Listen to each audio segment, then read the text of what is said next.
Hey there, fellow travelers. Welcome to the Tolkien Road, episode 300. Greta, it's our 300th episode. That- 300th episode. That's crazy. Yeah, That is I know. absolutely crazy. I cannot believe that. Well, given that, I decided it was time to look back on this journey and see how far we've come and reflect on everything behind us. It struck me that, especially in the last few years, I've been moving at such a hurried pace that I haven't taken enough time to do that. To just simply look back and ask myself, has this been worth it? And why am I doing this? Right? I dig it. So, yeah. that's the plan for this episode, y'all. Okay. So, indulge me a little bit. Indulge me a little bit on a little bit more of a personal level here. Before we get started, we'd like to give a double up air five to our patrons. Hey, and this is for all of y'all who have been following us, especially those who have been patrons in the past and maybe aren't anymore. It's especially, definitely for our current patrons, always is. But this double up air five is for everybody who has supported us in Everyone the across past. the ages. Everyone across the vast ages of the Yes. Tolkien Road. 3, get them up there. You've been warmed. 3, 2, 1. Whoopsh. Nice. That was a good one. Feeling That was it. worthy of a 300th episode, I think. That was worthy of a 300 episode. Well synced up. Yes, Just perfect. absolutely. Special thanks to this episode's executive producers, John R., Kaitlyn of Tea with Tolkien, Jacob Lockham, John H., and Scotchy Bobo. Thanks, guys. Thank you all so much. Mm-hmm. Hey, become a patron by visiting patreon.com/TolkienRoad. Doing so gets you all kinds of cool perks. You got to go over there and find out what they are. Plus, your financial support helps the Tolkien Road to keep on evering on. Learn more at patreon.com/TolkienRoad. YouTube, hit that like button. Don't forget to subscribe and let us know what's on your mind in the comments below. Hey, since this is our 300th episode, I'm doing a special promotion on truemythspress.com. From now until the end of August, use the code EP300 to get 20% off of anything we're selling over there. So, so you can get one of these bad boys, one of these T-shirts. You can get one of these camper mugs here, right? 2 Trees camper mug. Boom. Everything tastes better when it's when you're drinking out of the 2 Trees camper mug. It's true. We got my books here, signed copies of my books. And I'm going to have a couple other things going up here soon, hopefully.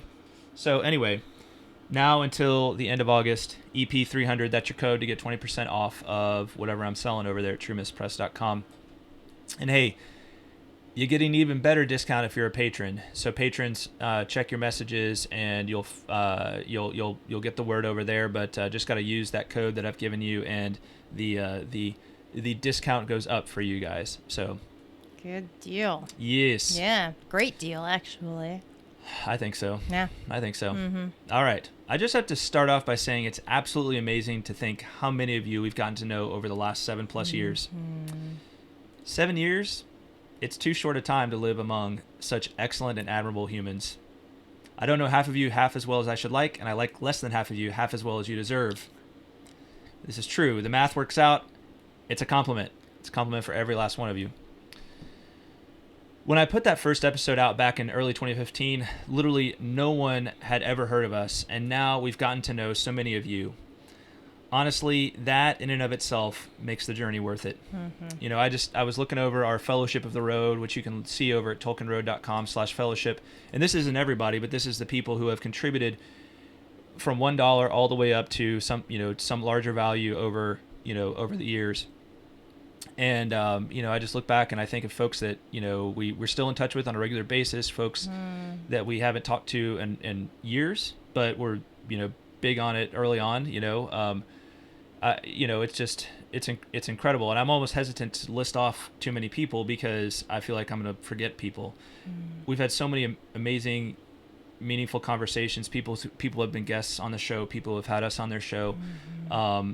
We're just so appreciative of all of you and everything that you've done to help us get this far. Yeah. Right.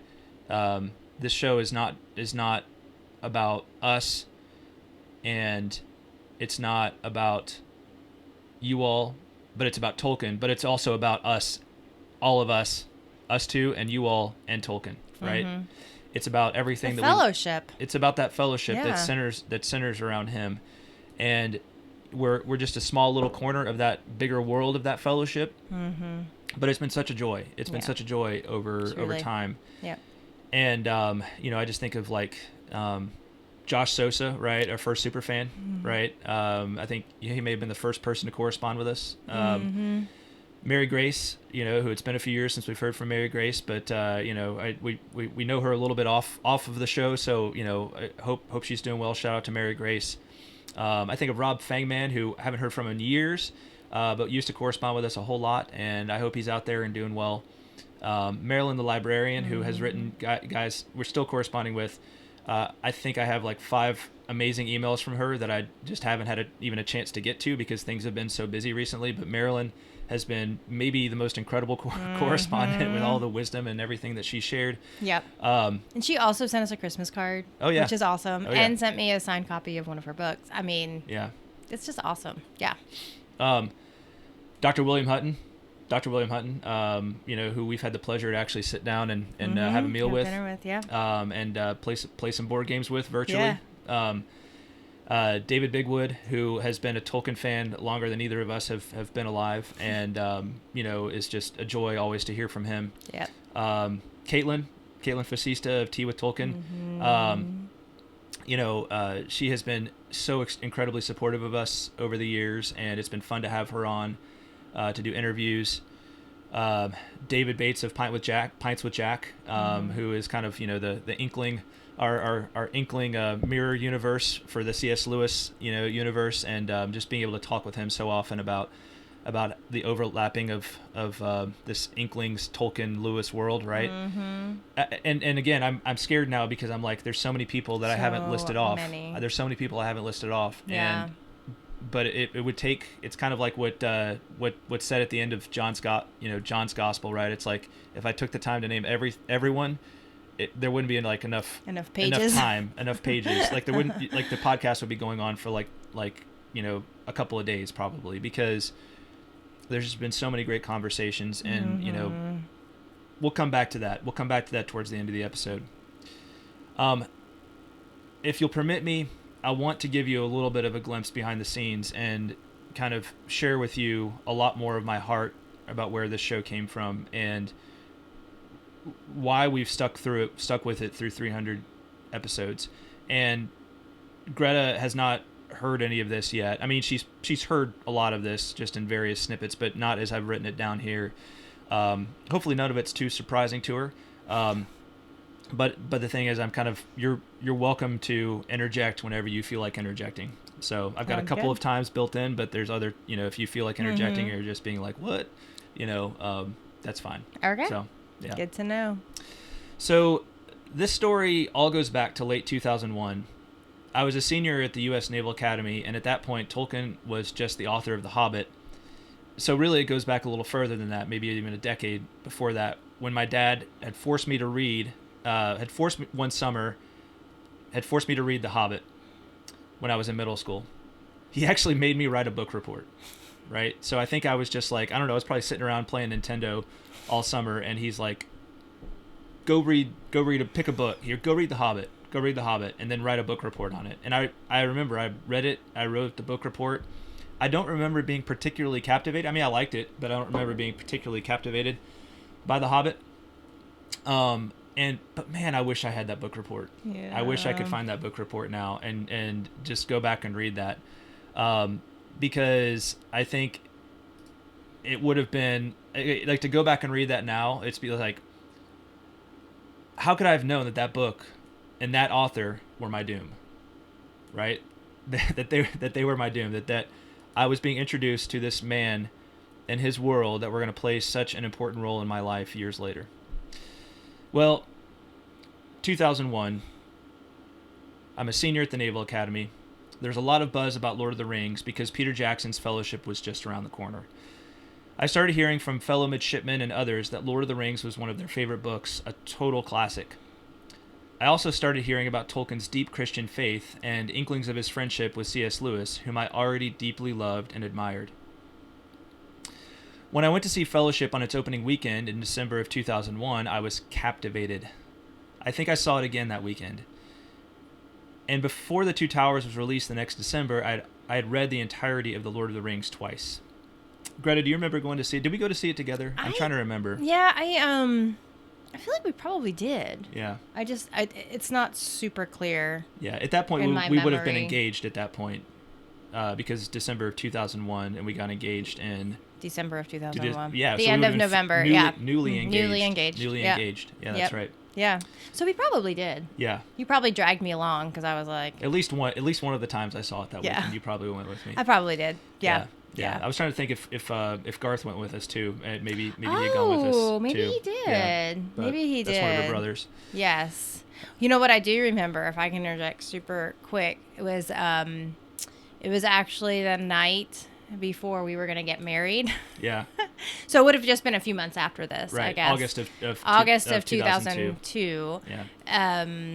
The night before we were going to get married, I was sharing a room with one of my brothers because my grandmother was in my room. And my poor brother had a kind of an important role in our wedding that he was super nervous about, so he couldn't sleep. And instead, we stayed up together all night, and we watched The Lord of the Rings. Yeah. Like, on his computer. Yeah.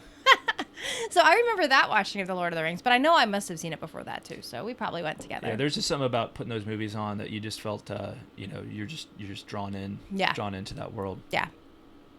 So something inside of me was deeply stirred by Lord of the Rings from the beginning. I sensed a depth in Tolkien's work that I had never found in any other.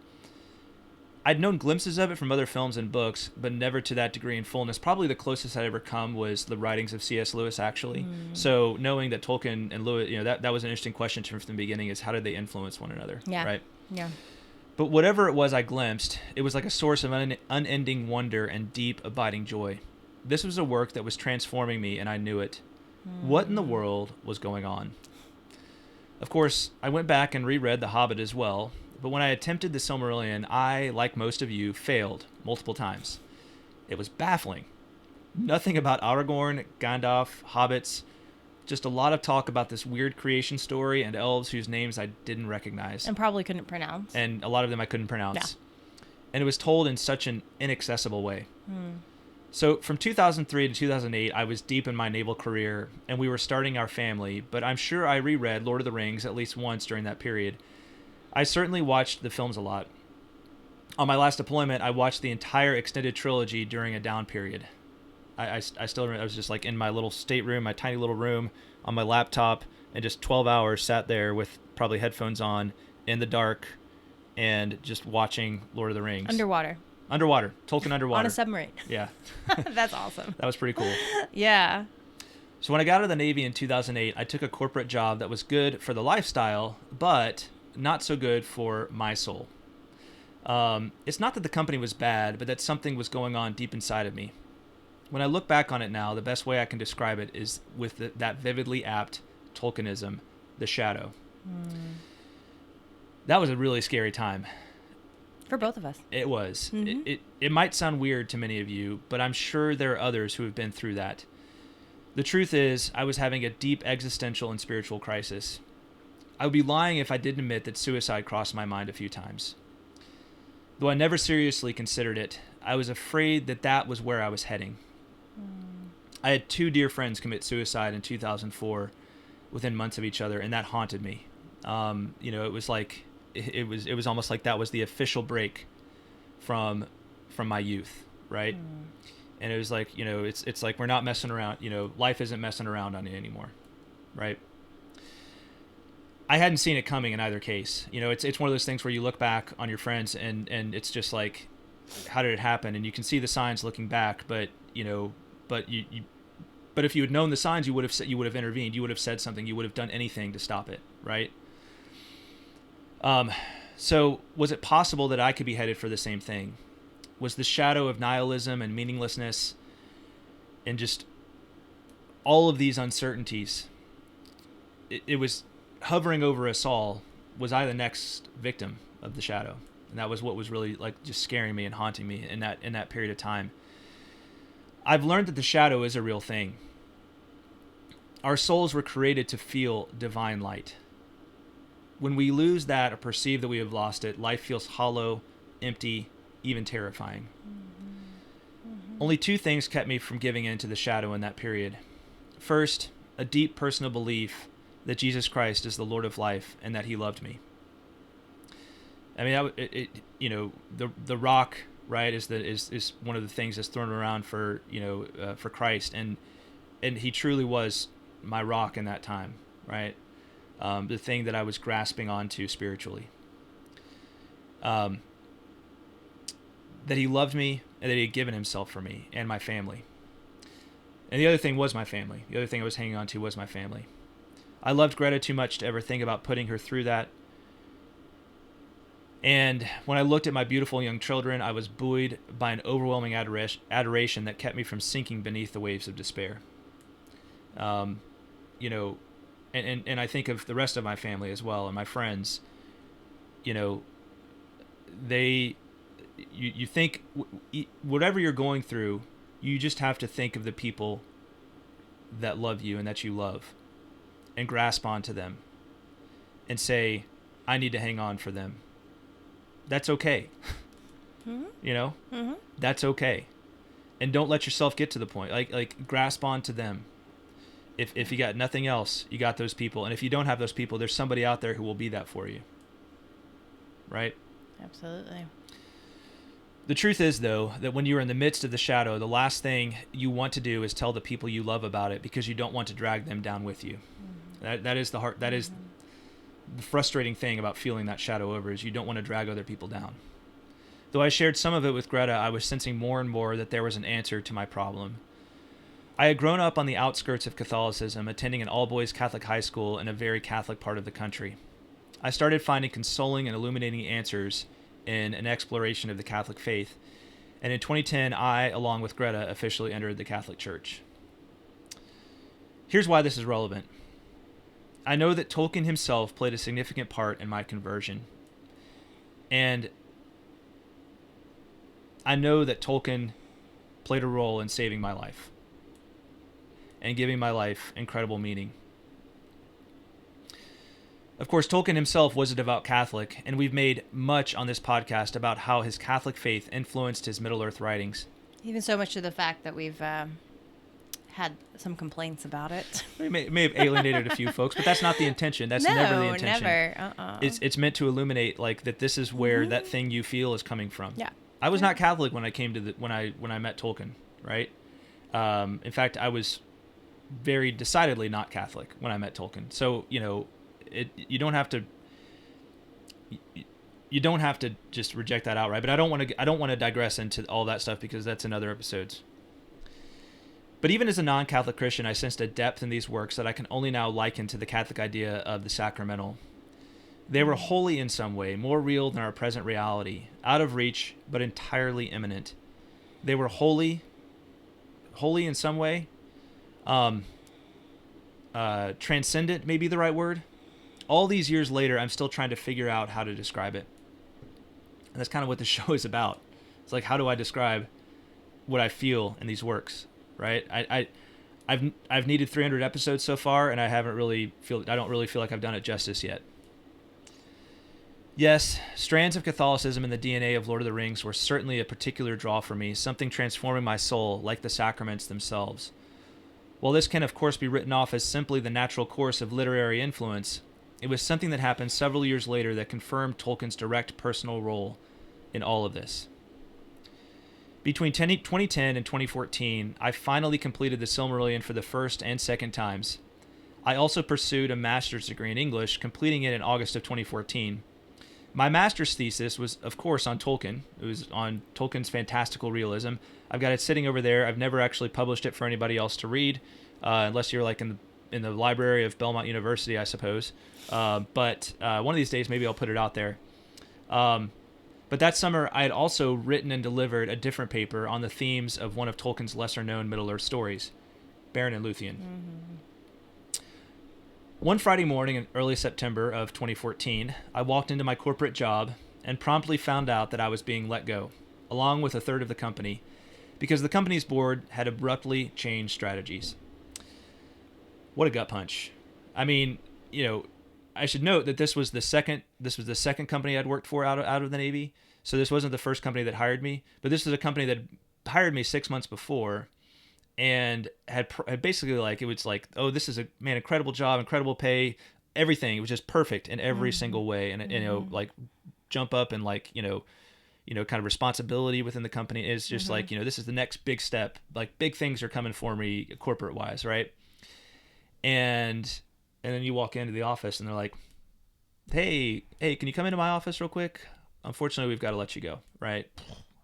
Greta, what do you remember about that morning? Gosh, I remember I was out. I think I had just been to mass actually. I think it was a Friday. It was a Friday, and I just been to mass with the kids, and I pulled into the house and I saw your car in the driveway, and it was like 10 a.m. and I'm like, either he's sick or like something's very wrong. Yeah. I remember I was very confused, and then when you told me, I was like, I think I felt the same gut punch. Like it literally came out of nowhere. I mean, they had wined and dined you. You'd only been there a few months. Like, we're like, at first I thought maybe you were joking, but then I was like, no, he wouldn't joke about this. Yeah. It was hard news, no doubt. And I know I cried. Like I cried like a lot because it was just like, well, what are we going to do now? Because I wasn't working. We had these 3 little kids. We had just bought a house. Like, I'm like, what? Yeah. Not just bought a house, but we had a mortgage. Yeah. But yeah, I remember I called my mom crying, and she really helped kind of, help me pull it together. But I think I took it worse than you did, to be completely honest. Well, I just don't, I think my head was just spinning. Like, I think I was just kind of like, what do I do? Like, how do I process this? Yeah. And, I don't cry easily. So that's not to be expected of me in that kind of situation. I do cry easily. Yeah. So well, we balance each other out. We're just different in that way, but it doesn't mean that I wasn't feeling like like a lot of things, no doubt, at that time. If you've ever been laid off like that, you know how it feels. And if you haven't, pray you never do. So suffice to say, I had no idea what to do next. I was the sole breadwinner for our family at that time, so I didn't have a lot of time to waste. I spent the next few days trying to get my act together, but it really takes some time to process reality when something like that happens. Part of me thought, maybe I can spend some time on some of my creative endeavors now. Maybe I can try to publish my Baron and Luthien paper as a book. Maybe I can even start that Tolkien podcast I've been wanting to start. But when you're jobless, you have a million possible directions and very little certainty of which is the right one to pursue. Did I really have time for any of that? After all, I had a young family to support, I was floundering, and I felt very lost. A week and a half later, I showed up to my parish on a Monday evening to help with RCIA, the Rite of Christian Initiation for Adults. So this is the ministry that brings interested people, kind of like tells them about the Catholic faith at different parishes, and then helps them become Catholic if they choose to. This was the first session for a new class of potential converts, and I randomly sat down across from a few folks who were making introductions. As I took my seat, I overheard the woman across from me say something that caused me to double take. Excuse me? Did you say your name was Tenuviel? I'll never forget the look on her face. She closed her eyes with a faint smile and nodded slowly. I'm sure she was thinking, oh boy, here's another one of those Tolkien geeks. And she wasn't wrong. She wasn't wrong. It's one of those things I just, like, it was like the look on her face was like, my secret's not going to be safe here. Oh, well. Greta, do you remember me coming home and telling you about that? I do. And I think looking back on it, what I remember is like you were so excited and just like you almost couldn't get the words out fast enough. And then when you you came to like the mic drop moment, I remember being like, who's Tenuviel? Like, is that a name I'm supposed to know? Like, I felt like it was. You wouldn't have really known it at that point. No, I wouldn't have, because I had not read this. We hadn't started the podcast at that point, so I had not read the Silmarillion. Like, and I'd read the Lord of the Rings trilogy, but it's mentioned very briefly in there, right? Mm-hmm. By Sam, I think. So yeah, I was like, I felt terrible because I felt like here you were so excited and you couldn't wait to share, and it was just totally lost on me. But I think I tried to be really excited and maybe pretend that I understood why it was so important to you, because I wanted to give you that experience of, but I couldn't fully appreciate, I think, the significance of it. Well, I mean, that's the nature of Godwinks, right? Yeah. Like, they, we don't always. Because they're meant specifically for that person, right? And so it takes some telling to kind of explain why, why that would be significant. But I think for folks who are listening, given kind of the stage that was set before this, they can probably understand what that felt like in that moment. It was it's the timing, it's all of it, right? Yeah. It's this fitting moment. So I refer to it as a God wink, and it was one of two major God winks I got that year. One had already happened several months back, but I look back on that now, and in this case, I also believe it was a Tolkien wink. I truly believe that Tolkien is in heaven praying for me and for all of you, for all of his fans, right? And by the way, I'm now Tanuviel's godfather, right? That is a really cool thing to be able to say as a Tolkien nerd, right? Like to say that I have a godchild whose name is Tanuviel, right? And she's awesome. She's awesome. Oh yeah, she's awesome. Amazing. Yeah. She's hilarious. She's really fun. And so, hey Tanuviel, if you're watching, what's up? Hey, call me. We need to get together. She's listened to us before. Yeah. Yeah. The funny thing is she's not like a super, she's not a super Tolkien nerd, because I think she grew up the daughter of a super Tolkien nerd, and so that's like, I know with my own kids, right? Like, they're kind of like, okay, it's, that's dad's thing. Tolkien's cool and everything, but it's kind of dad's thing, right? So anyway, but that was just a really incredible moment. If you could have been in my shoes, you would have known like that felt like something incredibly meaningful, right? Yeah. I perceived in that divine assurance that I needed to publish that book, right? Remember, this wasn't just any Tolkien character. It was literally the Tolkien, like she was named after the Tolkien character I had written this paper about. Yeah. And was like, maybe I should write this book. Like what are the odds? Yeah. Like what are the odds? Yeah. Over the next few months, I made the book, I made the podcast happen, and a new path for my jobby job came to fruition as well. In early 2015, things were looking up, and in February, I published Tolkien's Requiem as an ebook, and the first episodes of what was then Talking Tolkien appeared. The rest of this journey is pretty well documented via the podcast. Though I've gone through some dark times since then, especially the deaths of my brother and my dad, I've experienced them in different ways, as if the shadow holds far less sway over me than it did before. The shadow is ever present in this life. It really is. It's maybe feels more present at different times, but it's like what Sam perceived when he saw Eärendil's star high above the Efelduath.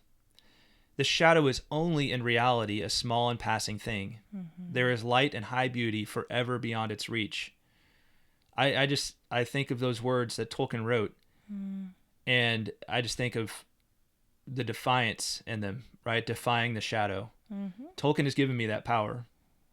He's given me that power that I didn't have before to defy the shadow that hovers over us and wants to destroy us, wants to consume our will to live. Right? It's the same thing that I find in Scripture. Yea, though I walk through the valley of the shadow of death, I will fear no evil, for thou art with me. Yeah. Any thoughts you want to share on that? I mean, it feels so profound in one way, but also so not profound. I mean, it's something that we have to continually remind ourselves of, because especially when you're in the middle of that shadow or when it's pressing down on you, that's when it's like the hardest. That's when it's the hardest to fight, right? And to remember that this too shall pass. What's really, if you may indulge me, a quick analogy, maybe what this makes me think of is, Evie and I, our daughter, we've been doing a Krav Maga class, and some of the stuff we do in there is like really, it's physically challenging. And some of these moves that we've been taught, especially for me, I'm not the biggest person ever created, and you're doing them against bigger people. There's a moment in most of these moves where you're like, you just want to give up. Like this is too hard. It's too heavy. I can't do this. But that's truly the moment. Like, if you keep going, like that's that's when you throw them. That's when you get out of the hold. Like that's that moment, right? And the trick is just to keep going. And it's when it's the hardest, right? And that's what I feel like, Tolkien is saying here, right? It's like you just got to keep going, and you got to keep reminding yourself that in reality, because that's the other thing too, is these shadows, they have a way of distorting reality, right? And our perception is completely messed up. Yeah. And that's like when you said before, that's when you really got to lean on the people that you love. And I think you can share without dragging people down. I think you can, and just like lean on them for support, because that's what they're there for. Yeah. And just remember that it's not going to last. You just got to fight. One more thing. You got me a shirt for Mother's Day a couple of years ago, and it's awesome. And basically it's this black short sleeve shirt, and in huge letters in white, it says, "Not today, Satan, not today." That's right. And I'm like, I just feel like that needs to be our mantra against the shadow, right? Like, not today, not today. Yep. And not tomorrow either. You're talking about leaning on others. Yeah. That's, I reminded me one of the things. So I was at this camp last week with our boys and my nephew, and who are all adolescents. And one of the things they were doing at this, they really emphasized like brotherhood and fraternity, right, at this camp. And one of the things they did, which was kind of a cool demo, was this guy got up on stage, and he was like, he had another person come up on stage, and he's like, all right, push me, like give me your best push, right? And so inevitably, like the guy who's about the same size like pushes him, and the guy like stumbles back, right? And then he's like, okay, now you come up here and stand firm and lock arms with me, right? And they locked arms, and then he's like same guy, he's like push me as hard as you can, right? And they're just like standing there. The guy's like unable to move him, right? He kind of moves a little bit, but he doesn't lose his feet, right? He pushes hard, but doesn't lose his feet. Because he's got those other two guys. Because he's got those other two guys holding him, right? So even though he's getting pushed by himself, he would get knocked down and pushed out of the way, right? Holding arms like that, he's able to stand up. And I just thought that was a beautiful, picture of what others and the friendships that we make mean to us. Absolutely. So what does the future hold for the Tolkien Road? We put a lot of time and effort into this, and from time to time, I have to grapple with whether or not it's an inordinate amount of time and effort. I'd love to be able to do this work full time, but at this point, that has not been Eru's will for me. Even recently, I've wondered whether it's time to put our walking staffs away. But I've also learned through Ignatian spirituality, a particularly effective form of Catholic spirituality, to understand not to make hasty decisions based on how I might be feeling from one moment to the next. The truth is, I believe we're only just beginning. Every time we hear from a new listener, every time we get a new 5-star rating, every time we gain a new patron, it's like another small whisper of encouragement from Tolkien himself, in his best Gandalf voice. "You are a very fine person, John Carswell, and I am very fond of you. But you are only quite a little fellow in this wide world. But never forget, the world isn't moved by the lords and governors, but by the seemingly unknown and weak, of whom you are numbered, as was I in my journey through life. You still have work to do." And that's what I feel every time I hear from one of you, the new listener, fresh correspondence, 5-star ratings, new patrons. It feels like that. And I don't just say that because it gives me warm fuzzies, but I truly believe that that's what it actually is. Because I believe in this picture of reality that goes so much deeper than what we perceive on the surface of it. Yeah. And that's our destiny, right? That's our destiny. And I think that's in all of his works what Tolkien was trying to communicate, right? What he was that was his love letter to the world. These books, they were love letters to the world. Right? Yeah. To the entirety of the human race. And he wanted to communicate to us that this world under the shadow here is not the fullness of the story. The story ends in the Blessed Realm. Yeah. The story ends like Sam waking up and saying, "Is everything sad going to come untrue?" Right? That's how it ends. and the end is not an end, it's a beginning. It's an eternal beginning. That's what Tolkien's trying to tell us in all of these things. So what is the work I have to do, and Greta has to do? Well, we have a lot of things we have to do other than this podcast, but I also think it's to stay on this road, in whatever way we can. And it might be a slow journey at times, right? It might be we're kind of off the grid a little bit for different times, right? But we're going to stay on the journey, and we're going to keep talking about Tolkien. His road goes ever on, down from the road where it began, and far ahead the road is gone, and we must follow if we can, pursuing it with eager feet until it joins some larger way, where many paths and errands meet, and whither then we cannot say, right? But we know wherever it's going, it's journeying to that blessed realm. I have other grander things in mind as well. I have music to share. It's one of the things Tolkien did in me, is he inspired me to go back to music, which was something I had not done since I was really a teenager. I've written a lot of music since then. I've shared very little of it.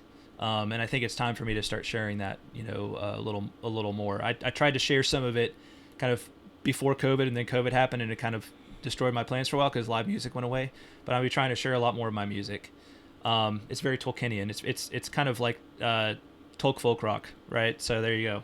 If that doesn't intrigue you, I don't know what will. It's very heavily inspired by Tolkien. It's good too. I have another book to write, at least one, but especially one that's kind of centered around the theme of this particular episode. But that is a lot more to say. This is, I feel like, the book that was put on my heart that I needed to write, and where I've been going from the very beginning with this. So,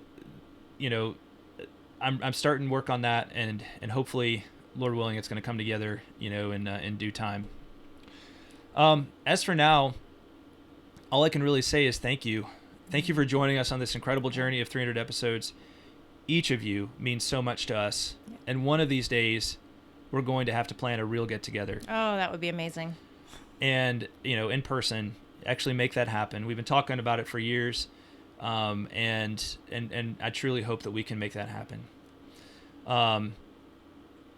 As I look back now on these last 300 episodes and on the last 7.5 years, and I think of the many things done, many mistakes made, and how much further we have to go, I'm reminded of this consoling line from Leaf by Niggle. Things might have been different, but they could not have been better. So, and awesome. I think that's at the end of life. When we look back, that's how we'll look back, right? Things might have been different, but they could not have been better. That's the end game, yeah, sure. We're in the midst, and read the epilogue of Leaf by Niggle. Read the epilogue of On Fairy Stories. This is what Tolkien believed. All tales may come true. This is not the end. Tolkien's story has not ended, right? But it's only begun. Yeah. That's good. Greta, any final thoughts? Oh, that was awesome. I'm really glad you shared all of that. I guess what's, one small thing that I'll say is that I still, after 300 episodes, part of me can't believe that I'm doing a Tolkien podcast. I mean, it's so funny. I just feel like I can think of several kind of big things in my life where I jokingly say you pulled me along kicking and screaming, which there's a little bit of truth to that. Maybe it's probably a little exaggerated, but I think the podcast might be one of them. But it's something that, and becoming Catholic is another. Yeah. But both of them are things that God, I feel like, just continues to confirm for me that it was the right thing. Yeah. And I feel like I've just grown so much in my knowledge and love of Tolkien. And I mean, just the fact that I've read the Silmarillion almost twice now is just like, what? I mean, it's just been an incredible experience, and I'm really grateful to you for encouraging me along the way, because there have been times when I wanted to throw in the towel. I'll be honest. I'll be like, this is boring. I don't like this. I'd rather be doing something else. But well, there's times when I've wanted to throw in the towel too. I mean, not because I didn't love the Tolkien stuff, but because but just because it's a lot of work, right? Mm-hmm. You know, and it is a lot. It's a lot more work for you than it is for me. I mean, literally, I just show up and Yeah. talk. Like, it's literally, and I read, but that's it. But it never feels like it's just like convenient, easy to find time that we No, have to do that's this. You know, true. we're That's both people that have a true. lot going on, you know, Yeah. in our lives, and so you know it takes some planning. But you know, Mm-hmm. I'm equally as thankful that you were cool with starting out on it, you know, with me because, you know, you could have said no, and you know, I might have been able to make a podcast where it's just me, you know, blah blah blah, and into a microphone work, but you know, it wouldn't have been nearly what it is now, and you know, things might have been different, but they could not have been better. Right? Amen.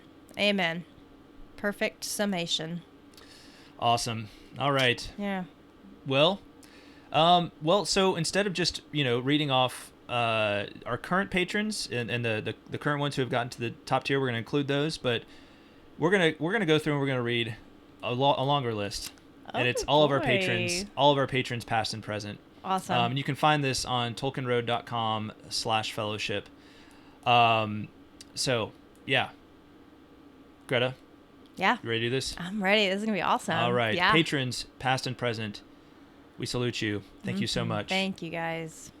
Adam Brooks, Adrian Polka, Al Taylor, Alex, Alex Smith, Amanda Kaiser, Amy Hesseldens, Andrew Herbert, Andrew Meadows, Andrew Thomas, Anne-Marie Stoiberg, Asya Vanier, Austin Braswell, Bethany Engler, Bill Richardson, Brendan Corkery, Brian Orr, Bree Donning, Caitlin Howell, Caleb Santana, Kat Lane, Chris Knight, Chris Loftus, Chuck Farnung, Connor Fogarty, CPD 173, Cynthia Crantingham, Daniel Delaney, Daniel Pareto, Daria, David Bates, David Bigwood, David Dickinson, David G, David Garcia, Dawn Jagers, Donald McCoy, Donna Standeffer, Douglas Underhill, Dustin Quaid, Duren Ayer, Ed P, Elena Vane, Emilio Perea, Eric Bissett, Eric Scorsone,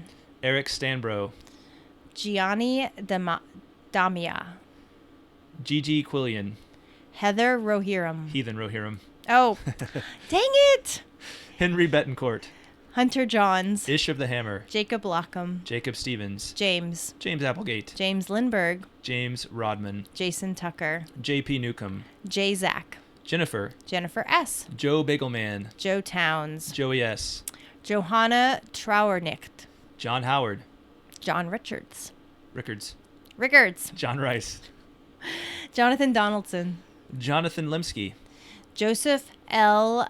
Maimone, Josh Sosa, Joshua Youngberg, Julia, Justine Lloyd, K.Q. Dreger, Kathleen Watts, Caitlin Fasista, Katie Knorr, Katie Padden, Katie Westra, Kelly Knotts, Kevin Clifford, Lawrence McGowan, Lise Underwood, Luke Stone, Lucas Walker, Magnus Verbrugg, Malcolm Kuhn, Margaret Lyon, Maria Isabel Geraldo, Matt LaMonica, Matthew Forrester, Scarance, Matthew Williams, Melanie, Michael Lifsey, Michael Martini, Michael Wagner, Michael McCorkle, Michael McDonald, Monique Stam, Paige Hellbaum, Payne Joyker, Paul D., Per Brenner, Peter Bauernfiend, Rebecca Nee Reeknen, Redhawk, Richard Karowski, Richard Wall, Riff Magos, Robert Bogue, Robert David Franks, Robert Henry, Robert Sleeth, Sam Nash, Sarah Murphy, Sarah Werley, Scotchy Bobo, Scott Watson, Sean Strike, Seb M., Shane Wise, Shannon Stockbridge, Sharon Burgess, Spencer Fogger, Stephen Soriano, Stephen Spinks, Susan Carter, Tea with Tolkien, Todd Gaslin, Tom McArdle, Travis Lawheed, Ty Miller, Tyler Shelley, Veet Notibaum, William Hutton, W.L., Yancey Evans, Zachary Abram Martin, Zeke Farmer. If we forgot you, let me know and I will put it up there on the Fellowship of the Road, but that is as the wall stands right now. and forgive us if we completely butchered your name. Yes, well, yeah, we did our best. We did our best. Yeah. And that just, that's not everybody. That's not everybody. Those are the folks that have contributed in some way financially, But obviously, there are a lot more folks out there who we've corresponded with, and we appreciate every single one of you. Absolutely. So much. And you guys are, I feel like we've said it many times, so I don't really want to beat a dead horse. But, I mean, y'all are what keep us going. Mm-hmm. For sure. For sure. I mean, it wouldn't be worth it without you guys. Absolutely. Yeah. All right, everybody. Well, thanks for listening. Mm-hmm. Thanks for watching. Yep. And we will talk at you next time. Bye, y'all. Bye-bye.